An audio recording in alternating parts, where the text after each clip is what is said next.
Iglesia Cristiana La Familia presenta un mensaje a la luz de la palabra. Con el pastor Bernardo Ríos.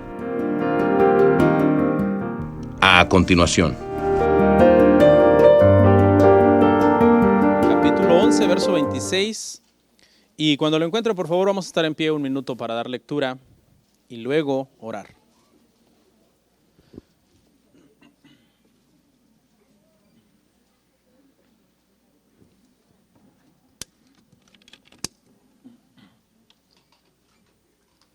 Si puede ponerse en pie y si no, no se preocupe, amén. Primera epístola a los Corintios, capítulo 11, verso, ¿qué dije? 26. Está en pantalla ahí para los que no hayan traído su Biblia. Esperar un segundito, veo que todavía están pasando por las ofrendas. Bienvenidos a los que nos visitan por primera vez, hermanos, están en su casa y esperamos que tanto el tiempo de adoración como de instrucción que a continuación vamos a tener, pues sea de bendición para todos nosotros, amén. Dice la palabra del Señor así: así pues, todas las veces que comiereis este pan y bebiereis esta copa, la muerte del Señor anunciáis hasta que Él venga. Vamos a orar. Muchas gracias, Padre amado, por darnos la oportunidad el día de hoy de poder seguir congregándonos en estos tiempos de pandemia, en estos tiempos difíciles en donde por algunos periodos la iglesia ha estado cerrada y luego con amenazas de volverse a cerrar, etcétera. Pero hemos visto tu mano, Señor, hemos visto que tú eres bueno, eres santo. Nos has permitido hasta el día de hoy continuar, seguir adelante, Padre. En este momento, mi oración, Padre, es rogarte que, así como el corazón de Lidia se abrió a la palabra de Pablo, se abra el corazón de mis hermanos este día al mensaje que vamos a ver. Y del mismo modo que también el corazón de los discípulos ardía con tu palabra el día que hablaste con ellos y les abriste todas las escrituras desde Moisés, los salmos, los profetas. De la misma manera también tu palabra el día de hoy haga arder nuestros corazones, Padre. Todo esto te lo rogamos en el precioso nombre de nuestro Señor y Salvador Jesucristo. Amén. Amén. Pueden sentarse, hermanos.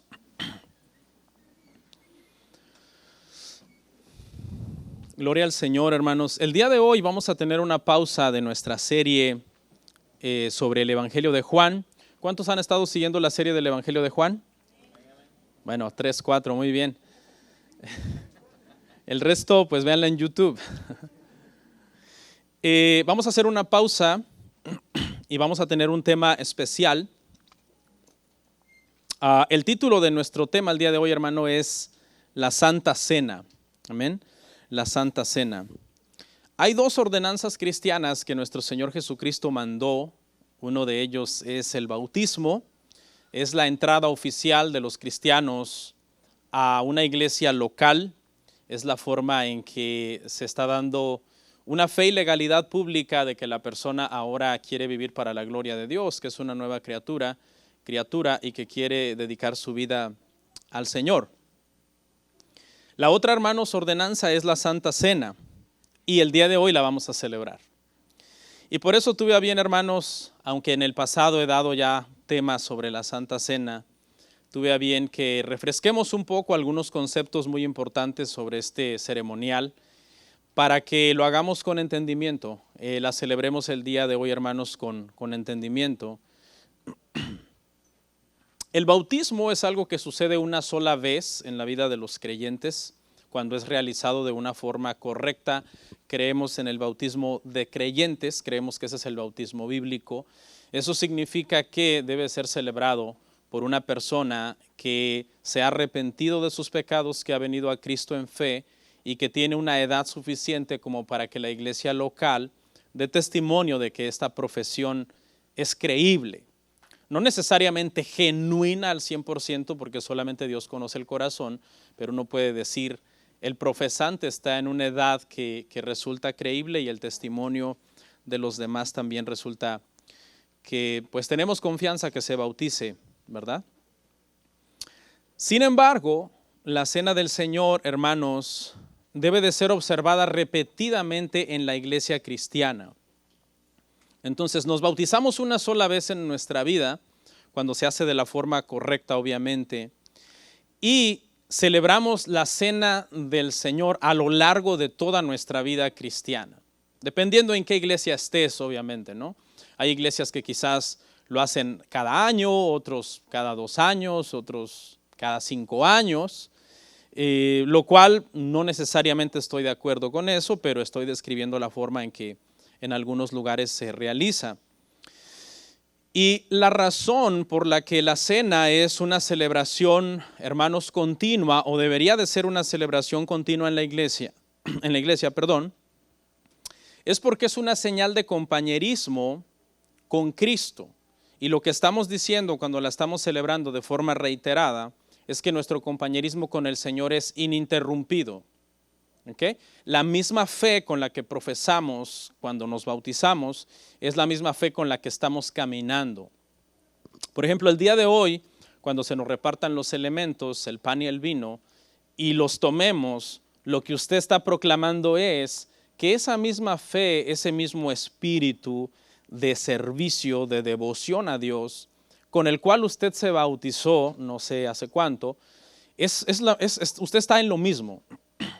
Okay, en el mismo deseo, en la misma hambre de servir al Señor, de honrar al Señor con su vida.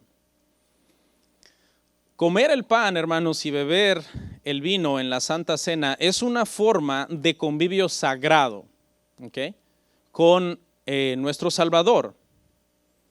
El pueblo del Señor se reúne el día del Señor, que es hoy, para oír la palabra del Señor, es decir, las Escrituras, hacer la oración del Señor, celebrar la cena del Señor, para la gloria del Señor, porque todo es del Señor.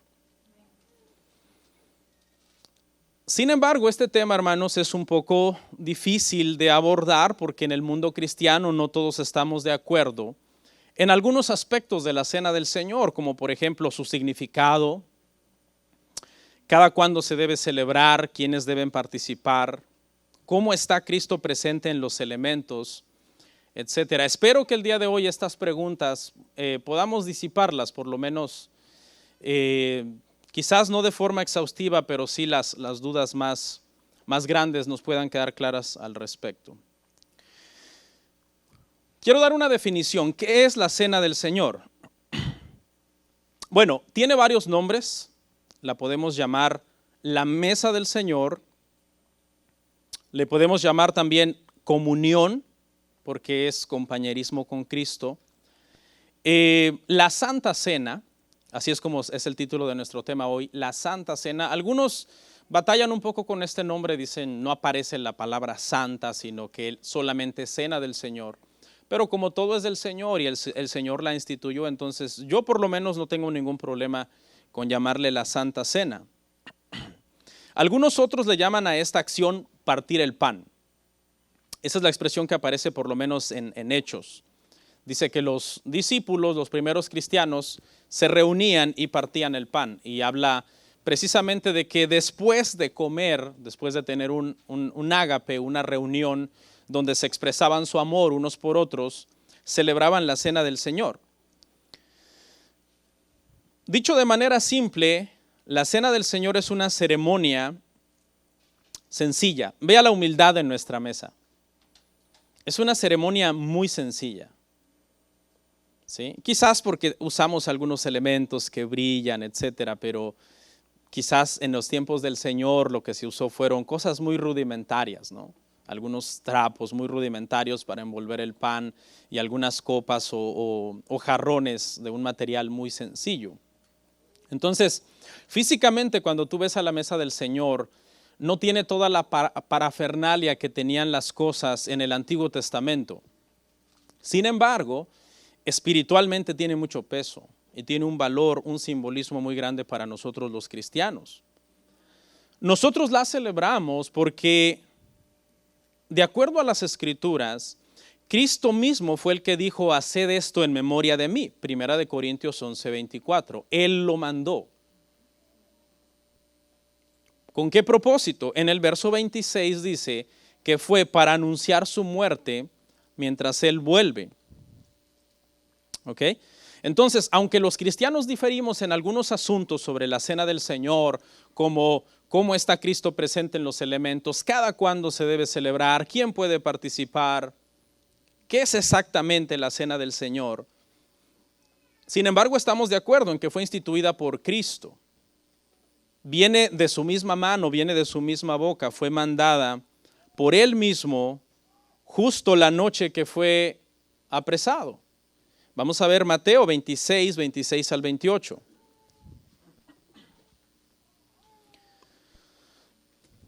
Y mientras comían, tomó Jesús el pan y bendijo y lo partió.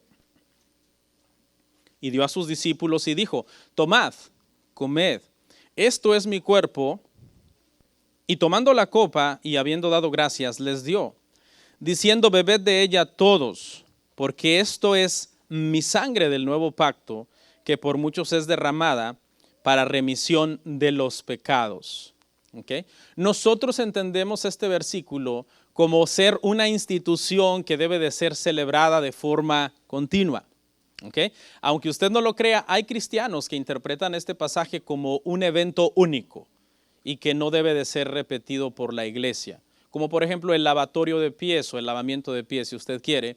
Por lo menos nosotros como iglesia entendemos que fue un evento único y que hablaba de la santificación y que por tanto no tiene que estar siendo repetido en la iglesia. Pero hay cristianos, hermano, hay iglesias que no celebran la cena del Señor basados en que fue un evento único, pero nosotros entendemos que fue instituido por Cristo para la iglesia como un memorial para ser celebrado todo el tiempo que Él tarde hasta que el Señor regrese, hasta que el Señor vuelva.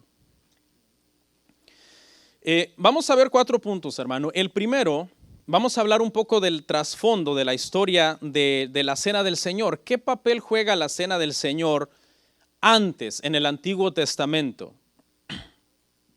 La pregunta es, ¿hay antecedentes de esta ceremonia en el Antiguo Testamento?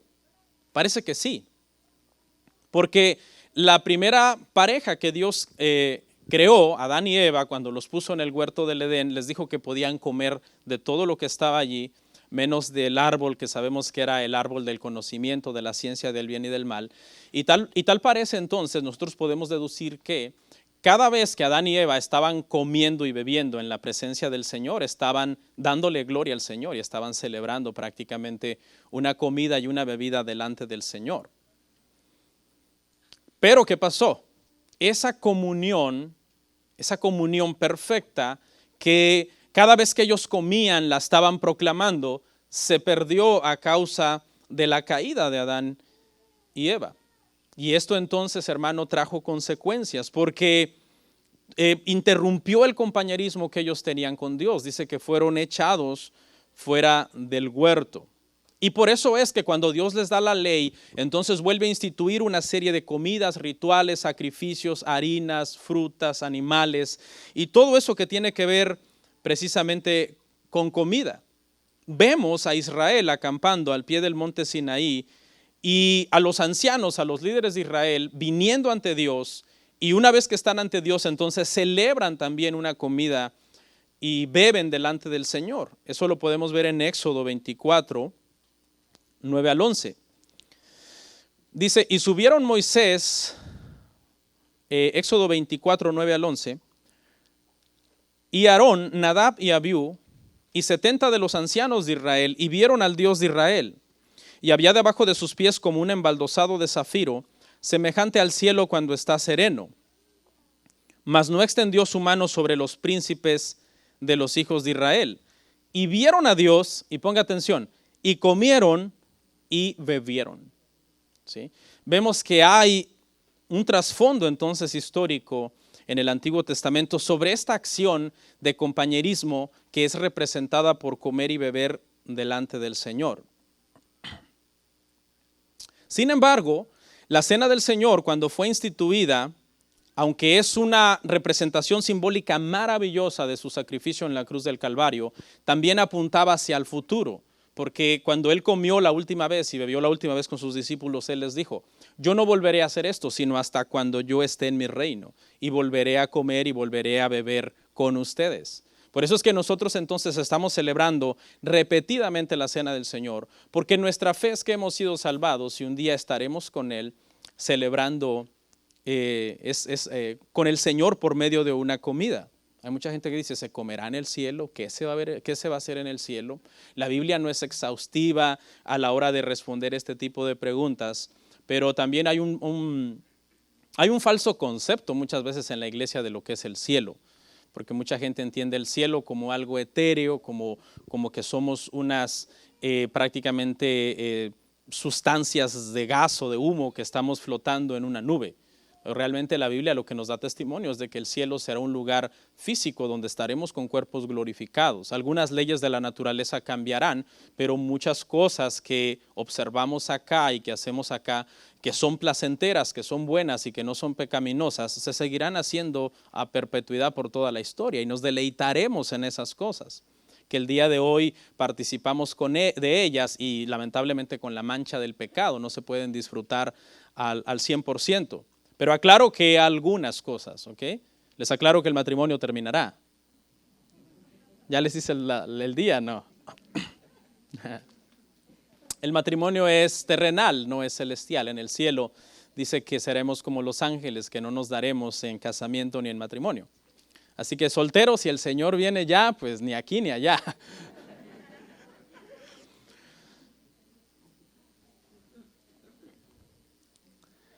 La cena futura en la cual estaremos con el Señor y comeremos será muy especial porque no volveremos a pecar más y nuestra comunión con Él será plena. ¿Okay? Mientras la celebramos acá, de repente nosotros, los que vamos a tomar la cena del Señor hoy, no somos perfectos. Okay, si usted es uno de los que no la va a tomar porque es usted de esos que dice: ay, yo me voy a autodisciplinar porque no me he portado bien últimamente, y va usted a voltear a ver al que sí la está tomando con coraje, como diciendo: este hipócrita, como si fuera perfecto.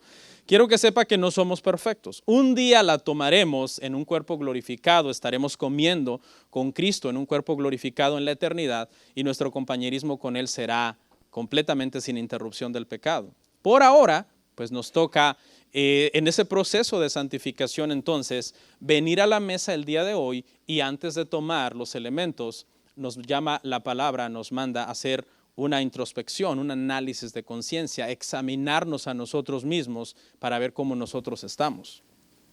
Pero siempre después del examen, ¿qué va a resultar? Que vamos a encontrar fallas en nosotros, porque no somos perfectos todavía. Tal parece entonces, de acuerdo a lo que estamos viendo, que desde el Génesis, hermanos, hasta el Apocalipsis, comer y beber representa comunión con Dios. Porque comenzó Adán y Eva en el jardín del Edén comiendo y bebiendo delante de la presencia de Dios en una comunión perfecta. Y terminaremos entonces en un evento que el Apocalipsis le llama la cena o las bodas del Cordero, donde también volveremos a comer y volveremos a beber con el Señor. La cena, hermanos, tiene también sus raíces de alguna manera en lo que fue la Pascua judía, que consistía en comer un cordero con hierbas amargas, pan sin levadura. Y según la tradición judía, en esta noche de celebración de la Pascua, el hijo menor de la familia se levanta y pregunta al padre y le dice: ¿por qué esta noche es diferente? ¿Por qué esta noche es especial y no es como el resto de las noches del año? Y entonces el padre se levanta y le relata la historia del Éxodo, la historia de la salida de Egipto y cómo el Señor lo redimió por medio de las plagas, y la última consistió en la muerte de los primogénitos. Pero aquellas casas que estaban marcadas con la sangre de esos corderos que habían sido degollados, fueron protegidos los niños, los primogénitos que estaban allí. Apuntando eso ¿a dónde? Bueno, a una historia de redención mayor. ¿Cuál es esa historia? Esa historia es la historia de la cruz. Así que si alguien nos pregunta el día de hoy a nosotros, como este niño que le pregunta a su padre judío, si alguien nos pregunta el día de hoy, ¿por qué ustedes hacen esto de comer pan y beber vino? Nosotros no tenemos que contarles la historia del Éxodo, sino ¿qué historia? La historia de la cruz, donde sucedió la verdadera redención por nuestros pecados. Es hermoso, hermanos, poder ver el trasfondo histórico de la cena del Señor en la historia de la redención, porque entonces podemos venir con un mayor entendimiento a la mesa. No venimos diciendo, esto es algo que no es respaldado por la Biblia, o que fue inventado por la iglesia, porque hay mucha gente que de hecho no cree ni siquiera en el Nuevo Testamento, ¿no? Y dice, no, yo creo solamente en el Antiguo Testamento, pero no el Nuevo, cuando en realidad hay rastros desde el Antiguo Testamento, desde la creación, siempre comer y beber delante del Señor es una señal de compañerismo y de comunión con Él. Amén. En el punto número 2, hermanos, estaremos hablando acerca de qué significa entonces la cena del Señor. Tiene varios significados y voy a hablar de algunos. Primero, significa la muerte de Cristo. Eso es lo primero que significa la cena del Señor. Cristo dijo, cuando dio el pan, tomad, esto es mi cuerpo que por vosotros es partido. Y cuando dio la copa, dijo, esta es la sangre de un nuevo pacto que por vosotros es derramada. Cuando nosotros estamos masticando, hermanos, el pan, simbólicamente estamos diciendo que el cuerpo de Cristo fue quebrantado por nosotros, que eso es lo que nosotros profesamos, eso es lo que nosotros creemos. Cuando nosotros vertemos la copa en nuestra boca para poder tomar el vino, estamos diciendo que esa sangre de Cristo que fue derramada en la cruz es la sangre mediante la cual nuestros pecados fueron perdonados. Por esta razón entonces, hermano, cada vez que nosotros estamos celebrando la cena del Señor, estamos proclamando la muerte del Señor, anunciando su muerte, y el mandato es que lo hagamos esto hasta que Él venga. La Pascua siempre significaba la muerte de un cordero sin defecto, sin mancha, para poder Él morir de forma sustitutiva por un culpable. Y eso es exactamente lo que estamos diciendo cuando celebramos la cena del Señor. Estamos diciendo que nosotros creemos que el Cordero de Dios, perfecto, sin defecto, en el cual nunca hubo pecado, murió por nosotros en la cruz. Siendo nosotros culpables, fuimos hallados inocentes porque nuestra culpa fue castigada sobre los hombros de Él. Y siendo Él inocente, fue hallado culpable, y entonces el Padre, dice Isaías 53, que derramó toda su ira sobre Él, porque estaba pagando por nuestros pecados. En segundo lugar, también significa alimento espiritual. La comida ordinaria nutre nuestro cuerpo. Esta cena que celebraremos hoy, esta comida que celebraremos hoy, simbólicamente estamos diciendo que es un alimento espiritual para nuestra alma. Que Cristo es el verdadero pan de Dios, que Cristo es el verdadero refrigerio para nuestras almas, que nada en este mundo nos puede satisfacer, al punto en donde solamente Dios es el que puede llenar nuestra vida. En tercer lugar, también estamos proclamando el día de hoy nuestra unidad como creyentes. Por eso es que se celebra el día principal, el día domingo, el día del Señor, el día en que todos los que profesamos ser cristianos no debemos de tener problema con asistir a la iglesia, con congregarnos, con venir con un corazón dispuesto a darle la gloria al Señor. En estos tiempos de pandemia, hermano, ha sido difícil que mucha gente vuelva a sus iglesias, y hemos visto de todo en las redes sociales, todo tipo de publicación, especialmente de personas que en un tiempo fueron cristianos y ahora ya no son cristianos. ¿Sabe quiénes son a veces los peores enemigos de la iglesia? Gente que un día estuvo en la iglesia. Y entonces ahí solamente los quieren metidos, quieren que los pastores, ahí te quiere tener metido. Por eso te pasa invitando y posteando en Facebook que ven a la iglesia, que ven a la iglesia. No, hermanos, bueno, al menos yo no. ¿Sí? Usted no me hace un favor a mí al venir a la iglesia, usted se hace un favor al venir a la iglesia. Estamos proclamando nuestra unidad cuando venimos a la mesa del Señor. De hecho, la Biblia, aquí hay varios pedazos de pan. Los hermanos los cortaron estratégicamente pensando en el número de participantes que más o menos participamos cada Santa Cena. Pero la Biblia lo llama un solo pan, aunque son diferentes pedazos. Y lo que habla es de proclamar precisamente esa unidad. Vea conmigo 1 Corintios 10, 17.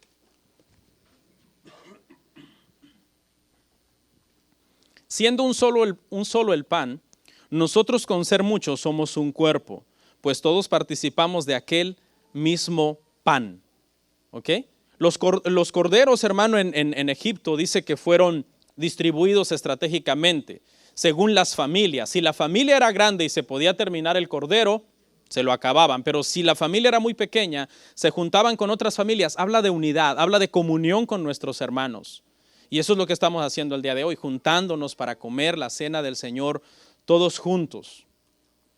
Si hay algún católico, le pido que no se ofenda, pero en este sentido muchas veces los católicos participan de la Eucaristía y no proclaman unidad, porque muchas veces se hacen una fila larga para tomar la hostia de la mano del cura y ni siquiera se hablan o no se conocen el uno al otro, nunca quizás más se van a volver a ver en su vida. Y en ese sentido nosotros tenemos que ser diferentes como protestantes, porque cuando tomamos la cena del Señor debemos proclamar la unidad, pero una unidad verdadera, no una unidad falsa, no una unidad del diente al labio. Estar juntos aquí no significa que estamos unidos. Estamos unidos cuando somos maduros para sobrellevar las cargas los unos de los otros y perdonar nuestros pecados cuando nos ofendemos los unos a los otros. En cuarto lugar, también significa que Cristo confirma su amor por mí. Al participar el día de hoy de la cena del Señor, estamos recibiendo un te amo de Cristo para nosotros. ¿Por qué? Porque Cristo no invita a su mesa a los extraños. Cristo invita a su mesa a sus discípulos, a sus hijos, a los que han sido comprados y redimidos por su sangre, a los que somos nuevas criaturas. Las cosas viejas pasaron y aquí todas son hechas nuevas ahora para nosotros.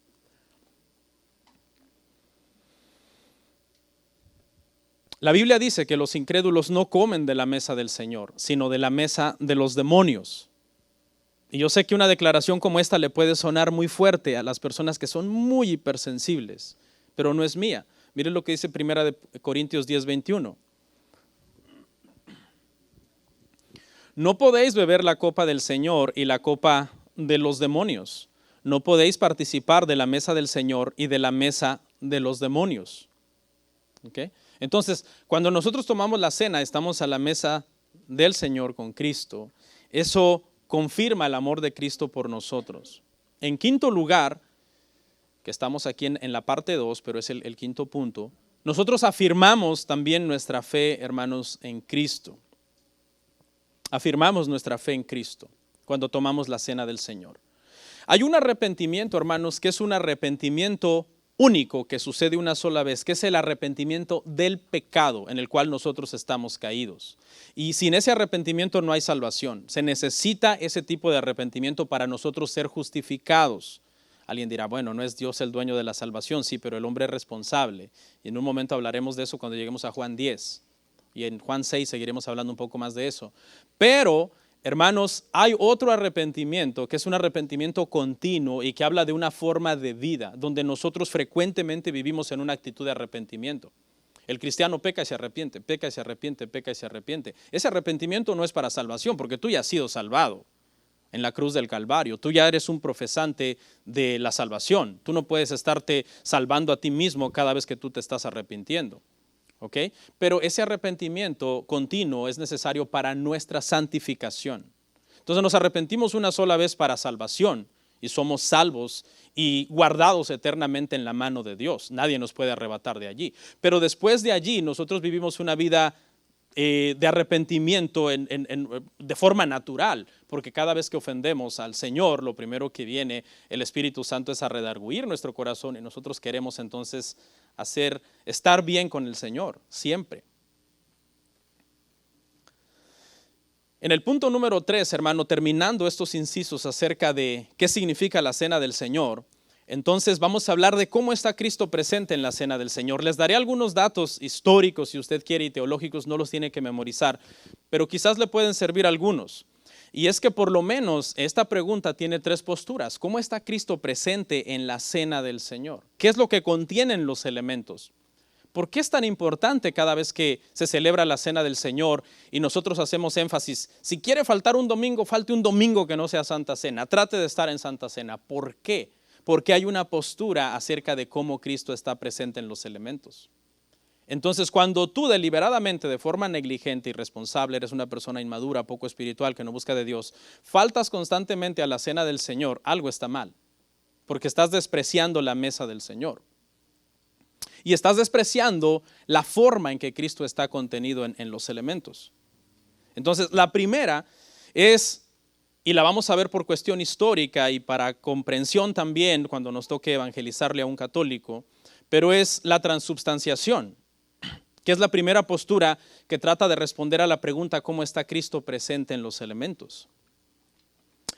Y esto lo que enseña prácticamente es que cuando el sacerdote hace la consagración del pan y el vino y los eleva y dice este es el cuerpo y la sangre de Cristo, sucede literalmente la transformación de los elementos, volviéndose ahora el pan literalmente el cuerpo de Cristo y el vino literalmente la sangre de Cristo.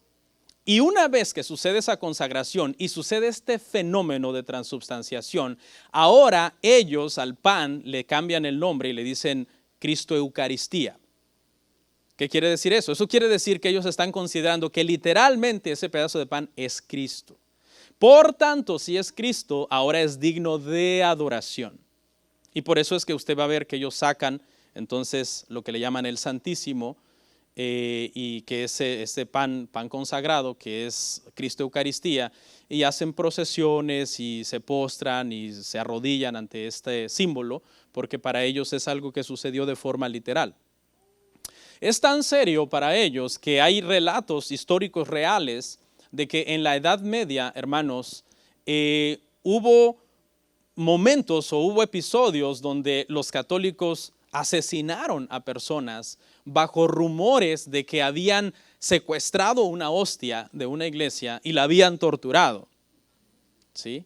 Entonces, como la iglesia católica empezó a tener un poco de antisemitismo, se cree que algún judío en su momento hizo esta acción y entonces vinieron y lo mataron. O sea, así de serio es entonces este tema de la transubstanciación para el mundo católico. ¿Cómo se convierte el pan y el vino en el cuerpo y la sangre de Cristo? De acuerdo a un teólogo que se llama Juan de Damasco, un teólogo católico, sucede de la misma forma en que el Espíritu Santo cubrió a María y cuando cubrió a María ella quedó embarazada de Cristo. Cristo fue gestado en el vientre de ella. Entonces ellos dicen que esta misma operación sucede en el momento de la consagración. El Espíritu Santo viene y prácticamente entonces Jesús queda engendrado, si usted quiere, o sucede este milagro de transubstanciación para que ahora entonces se convierta el pan literalmente en el cuerpo y la sangre literalmente, el vino, perdón, literalmente en la sangre. Nosotros los protestantes entendemos la expresión este es mi cuerpo y esta es mi sangre como algo simbólico. Como otras frases cuando Cristo dijo yo soy la vid verdadera, yo soy la puerta, yo soy el pan que descendió del cielo. Sin embargo, los católicos creen que en esta oportunidad, cuando Cristo dijo, este es mi cuerpo y mi sangre, Cristo estaba hablando literalmente. La pregunta que surge aquí es, si nosotros nos remontamos a esta escena donde Cristo está en la mesa con sus apóstoles y sus discípulos, y Cristo toma el pan en su mano y el vino, y le expresa a sus discípulos esta declaración diciendo, este es mi cuerpo, esta es mi sangre, si los discípulos lo entendieron simbólicamente en ese lugar o literalmente en ese lugar. Y la respuesta salta a la vista, porque obviamente los discípulos al tener a Cristo ahí presente, sabían que Él estaba en el cuerpo y que el pan no era en ese momento literalmente el cuerpo. Entonces, podemos pensar que la interpretación de los apóstoles en la misma noche que se celebró la cena fue una interpretación simbólica, no literal. Y esa es la interpretación que entonces nosotros como protestantes tenemos. Para nosotros el culto de la misa es un sistema de sacrificios continuos semejante al del Antiguo Testamento. El sistema de sacrificios continuo del Antiguo Testamento se debía a que la sangre de los animales realmente no quitaba el pecado y por eso se tenían que estar repitiendo esos sacrificios. Esa es la postura desde muy temprano que la iglesia protestante en los tiempos de la Reforma entendió. No podemos seguir celebrando de esa manera la misa creyendo literalmente en la transubstanciación, porque Hebreos 10:14 dice que con una sola ofrenda hizo perfectos para siempre a los santificados. Y un católico que quizás nos esté oyendo o viendo diría: pastor, pero explíquenos entonces Juan 6, 54 y 55, que es de donde ellos se basan para la doctrina de la transubstanciación. Y lo vamos a leer y explicar brevemente. El que come mi carne y bebe mi sangre tiene vida eterna, y yo le resucitaré en el día postrero, porque mi carne es verdadera comida y mi sangre es verdadera bebida. Este es el texto por excelencia que la Iglesia Católica usa para confirmar la transubstanciación. Es un texto que, por cierto, analizaremos la semana que viene más a fondo, porque estamos en Juan 6, vamos a terminar la semana que viene, pero nosotros entendemos esto como una analogía.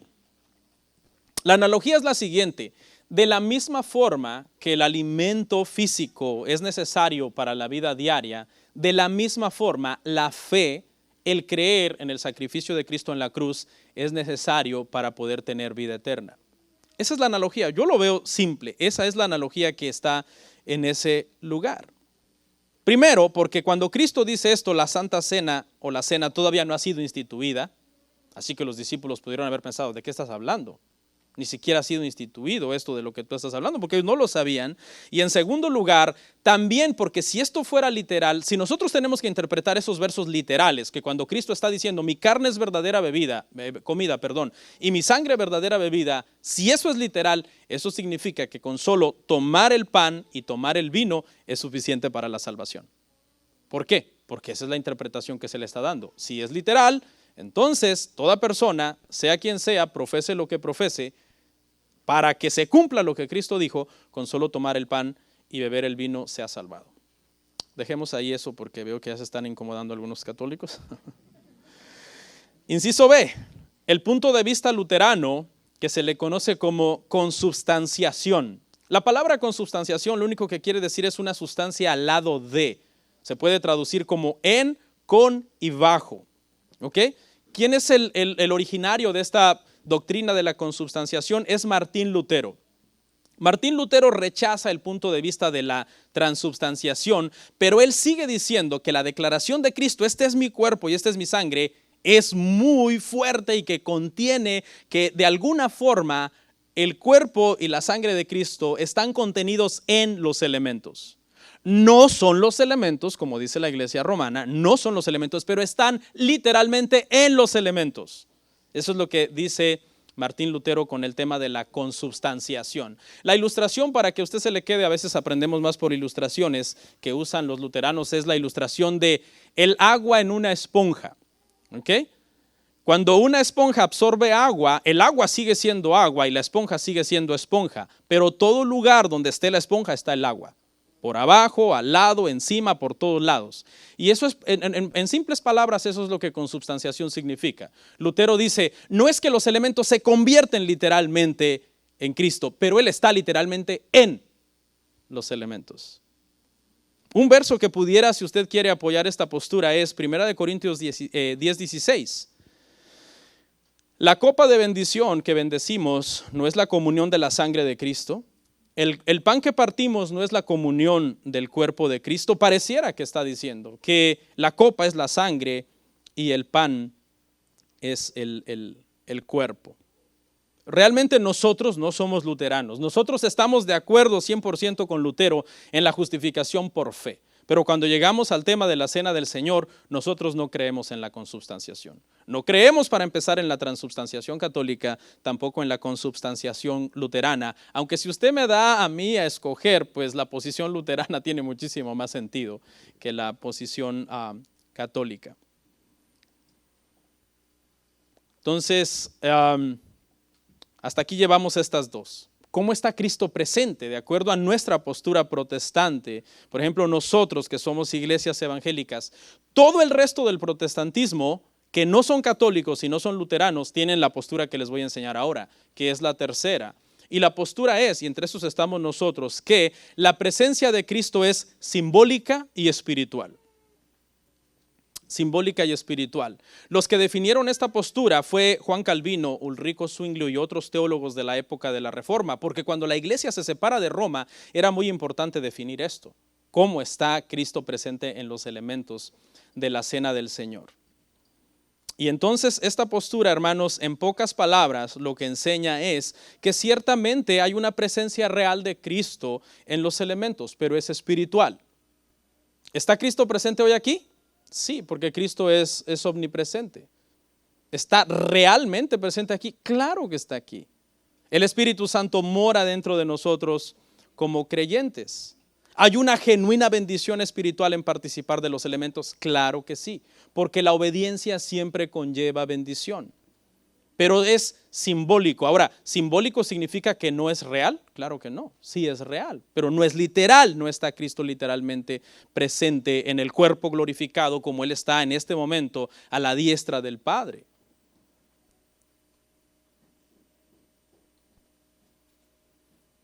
Cristo está presente en la cena del Señor de una manera especial. Nos encontramos con Él a la mesa por una invitación de Él para recordar su muerte, para anunciar su muerte, para esperar su venida.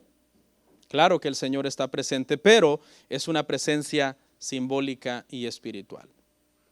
Y por último, hermanos, en nuestro cuarto punto, porque el día de hoy tenemos un servicio un poco largo, entonces la prédica va a ser breve. ¿Quién debe participar en la cena del Señor? Hay 3 requisitos básicos. La cena del Señor es para los regenerados. ¿Quién es un regenerado? Todo aquel que ha nacido de nuevo. Todo aquel que por el Espíritu Santo ha sido justificado delante de Dios, sus pecados han sido perdonados. Ahora no es perfecto, pero aborrece el pecado, vive una vida de santificación. Ese es un regenerado. Para los regenerados, la cena del Señor está disponible. Para los bautizados, todo regenerado puede participar, todo nacido de nuevo puede participar. Lo ideal es que esté bautizado. ¿Por qué? Porque el bautismo, dijimos hace un rato, es la entrada oficial y pública como miembro de una iglesia local. ¿Ok? Ahora aquí quiero aclarar algo. Nosotros permitimos que visitas tomen la cena del Señor. O sea, las visitas pueden tomar la cena del Señor hoy. ¿Por qué? Porque cumplen, si son cristianos, cumplen estos requisitos. Son regenerados. Y si son regenerados hace mucho tiempo, lo lógico es que sean bautizados. Una persona que dice ser regenerado y siempre está posponiendo su bautismo, no es que no estoy listo, no es que no sé qué, es que no sé cuánto, podemos hasta poner en tela de juicio su regeneración. Porque Felipe le dijo ¿quién fue? Perdón, el eunuco le dijo a Felipe, aquí hay agua, ¿qué impide que sea yo bautizado? ¿Y cuál fue la respuesta? Si crees de todo corazón, bien puedes ser bautizado. No es necesario en sí curso 1, curso 2, curso 3 y 3, 4 años para bautizarse. Eso realmente no lo dice la Biblia. Uno lo hace a veces no por organización, por cuestión de que la gente dé un buen testimonio de que realmente sabe lo que va a hacer. Ahora, ¿significa esto que cuando los regenerados y los bautizados están tomando la cena del Señor, no hay uno que esté por ahí de colado que no la debería de estar tomando? No, siempre hay. Siempre hay por ahí personas que realmente no son regenerados y que realmente, aunque hayan sido bautizados, no han nacido de nuevo. Eso pasa aquí y en todas las iglesias. De hecho, dentro de los 12 del Señor había uno que nunca nació de nuevo, Judas.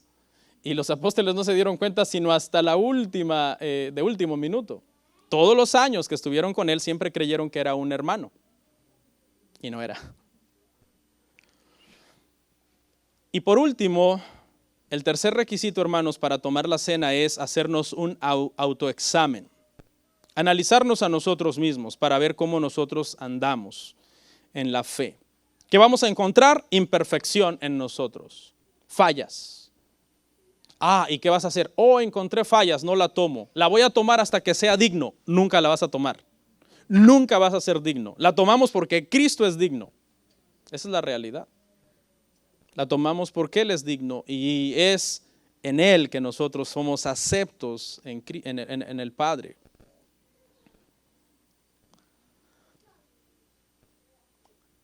Como siempre digo, más bien si alguien la toma con soberbia diciendo yo soy digno, ese no es digno. Sí, porque ¿quién se va a acercar a la mesa con esa soberbia a decir, hey, miren, voy a levantarla alto para que vean todos estos pecadores? Observen bien que en este momento voy a verter la copa. Esa actitud es una actitud de indignidad. La tomamos humillados. Por eso ahorita cuando repartamos los elementos, tome un tiempo para meditar sobre su vida, para pedir perdón a Dios por sus pecados, para tomarla en humildad ante el Señor. Comentarios finales. Le llamamos cena, ¿verdad? Y no es de noche. ¿Por qué le llamamos cena? Le llamamos cena porque originalmente esta cena fue algo vespertino, se celebró por la noche. Entonces, ¿por qué no la celebramos por la noche? Dice la historia, los libros de historia de la iglesia, que desde muy temprano en la época de la iglesia primitiva, se comenzó a celebrar de mañana. ¿Por qué? Porque el Señor Jesucristo resucitó un domingo muy temprano, y entonces la iglesia primitiva comenzó a celebrarla muy temprano por la mañana. ¿Okay? Y entonces pasó de ser una celebración vespertina a prácticamente una celebración muy temprano por la mañana. Otro dato es que, aunque originalmente fue un jueves, porque ese fue el día que Jesús fue arrestado, aunque ande por ahí un séquito, hermano, de gente diciendo que no me dan las cuentas, jueves, viernes, sábado y que restó el domingo. Un día vamos a dar esa prédica sobre los 3 días y las 3 noches que Jesús estuvo en la tumba, qué es lo que realmente significa ese hebraísmo, 3 días y 3 noches. Jesús fue arrestado un jueves y en general se celebra un domingo, ¿ok? Un domingo por la mañana, por lo general. Hay iglesias que tienen cultos vespertinos y la celebran 2 veces, ¿no? Pero históricamente era por la mañana.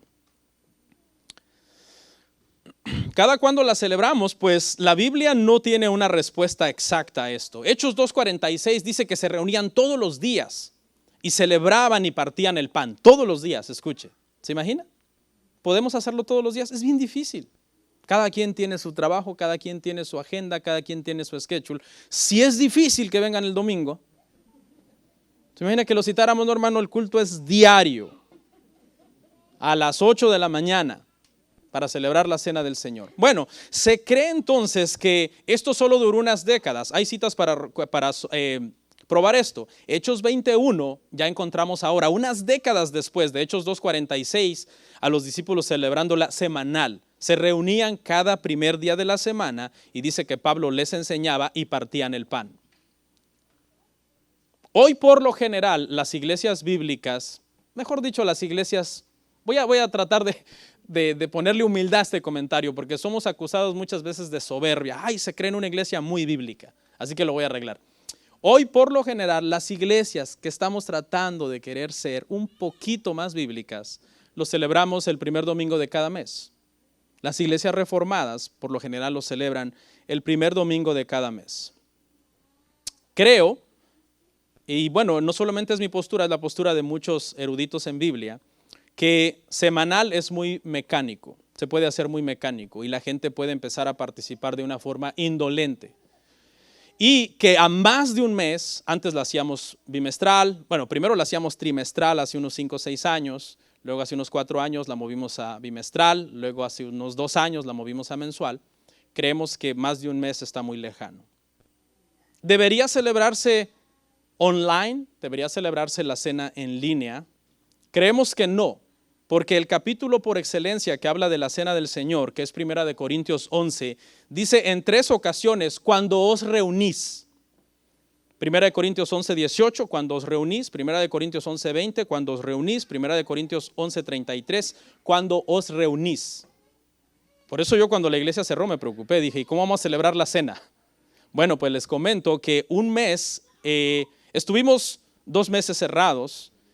Al segundo mes ya citamos como 40 personas y la celebramos esos 40, pero el primer mes que estuvimos cerrados, la celebramos solamente mi familia y el hermano Hernán.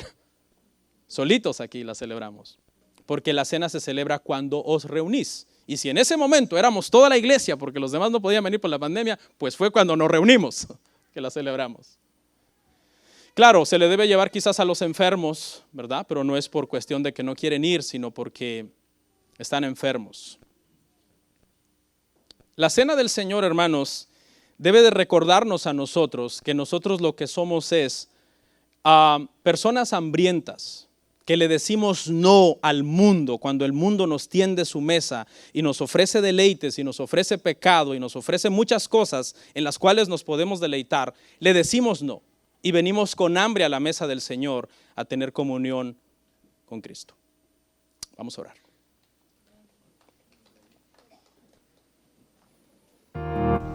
Comparte, suscríbete, dale like.